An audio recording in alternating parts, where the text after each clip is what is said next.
మనతో పాటు బీఆర్ఎస్ నాయకులు ఉన్నారు, సుధాకర్ రెడ్డి ఉన్నారు. చెప్పండి సార్, ఏంటి సీఎం చేసే వ్యాఖ్యలను ఎట్లా చూడొచ్చు ఈ రైతు భరోసా పైసల మీద?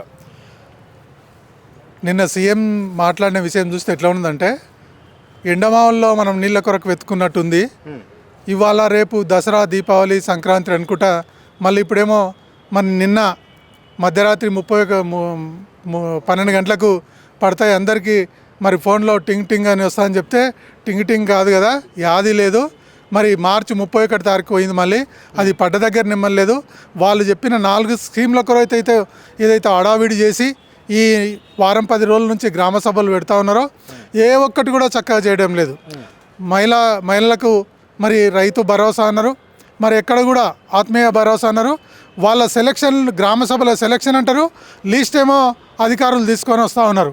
మరి గ్రామ సభల సెలక్షన్ అన్నప్పుడు గ్రామస్తులు అంతా ఉంటారు, ఎవరు ఎలిజిబుల్ ఎవరు కాదని చెప్పి, ఎవరికి భూమి ఉంది లేదని చెప్పి గ్రామ సభలు చర్చించాలి. కానీ వాళ్ళకి సంబంధించినటువంటి పేర్లను లిస్టు మరి మండలాలకు వెళ్ళి వచ్చినటువంటి ఆఫీసర్లు తీసుకొచ్చి దాంట్లో సెలక్షన్ చేయమంటేనే దాంట్లో డొల్లతనం కనిపిస్తూ ఉన్నది. అంటే ఒక విషయం, కాంగ్రెస్ పార్టీ అధికారంలోకి వచ్చినాక 6 గ్యారంటీలు పథకాన్ని అమలు చేస్తున్నాము, 6 గ్యారంటీలు అని చెప్పేసి ఒక ఫామ్ నింపాలని చెప్పేసి ప్రతి గ్రామంలో ఆ ఫామ్లు నింపడం అనేది జరిగింది. పేద రైతులు కావచ్చు, ఆ గ్రామస్తులు కావచ్చు.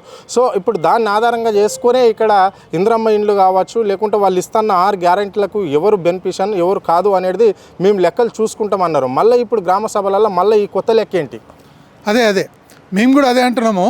పోయిన జనవరి సరిగ్గా 1 సంవత్సరం అవుతుంది. సంవత్సరం క్రితం గ్రామాల్లో మరి ప్రజాపాలన పెట్టి, కౌంటర్లు పెట్టి, ఇండ్లు ఎవరికి కావాలి, పెన్షన్లు ఎవరికి కావాలి, మరి రైతు భరోసా ఎవరికి కావాలి, రేషన్ కార్డులు ఎవరికి కావాలని కౌంటర్లు అలాగ పెట్టి దరఖాస్తులు తీసుకొని పోయారు.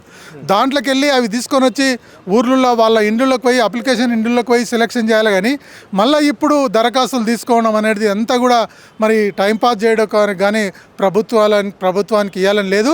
ఈ 6 గ్యారంటీలు అన్నారు.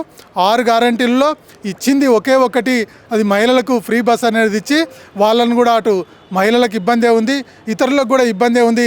సంపూర్ణంగా వాళ్ళకి బస్సులు లేక చాలా ఇబ్బందులు పడుతూ ఉన్నారు. రోడ్డు మీద మగపిల్లలు, ఆడపిల్లలు కనిపిస్తే బస్సులు ఆపకుండా పోతూ ఉన్నారు.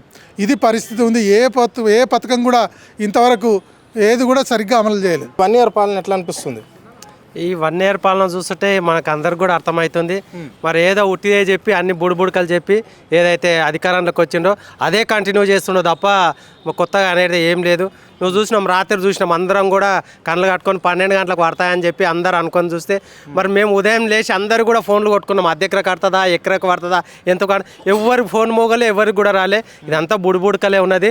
రేపు గ్రామ పంచాయతీ ఎలక్షన్లు వస్తున్నాయి. ఆ ఎలక్షన్లను అంత మబ్బ పెట్టి మరి ఎలక్షన్లో వాళ్ళ పార్టీకి చెందిన వాళ్ళని గెలిపించుకోవాలనే ఉద్దేశంతోనే ఇది చేస్తారు. కానీ ఎక్కడ కూడా రేపు పొద్దుగాల ప్రజలకు అర్థమైంది.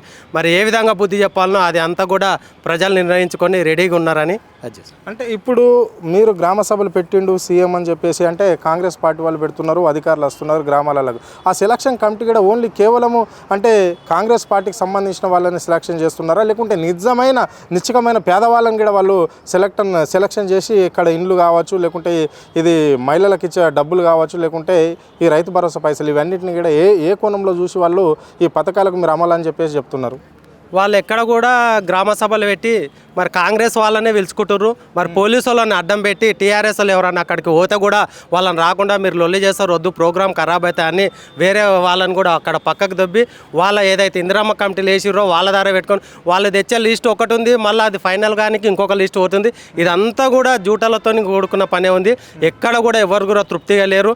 మరి చూసినాం, మరి గ్రామ సభలు పెడితే ఏ ఊళ్ళో కూడా గ్రామ సభ సక్రమంగా ఎప్పుడు జరగలే. ఇంతకుముందు బీఆర్ఎస్ ప్రభుత్వంలో ఉన్నప్పుడు మరి సాటిచ్చి అక్కడికి అందరినీ కూడా పిలిపించుకొని ఒక టెంట్ వేసి పెద్ద లెవెల్లో పెట్టి మరి నిజమైన అక్కడ ఎంపీపీ కానీ జెడ్పీసీ వాళ్ళందరూ కూర్చొని వాళ్ళ ఆధ్వర్యంలో మరి ఎవరు ఉన్నారు, పేదోళ్ళు ఎవరు అనేది నిర్ణయిస్తారు. ఇప్పుడు అట్లా లేకుండా ఏదో వచ్చారు, అక్కడ నుంచి వాళ్ళు లిస్ట్ చేస్తారు, ఇక్కడ నుంచి వాళ్ళు లిస్ట్ చేస్తారు, ఇంకా ఫైనల్ కాదేలే అని మళ్ళీ చెప్తారు, వెళ్ళిపోతారు అంతే.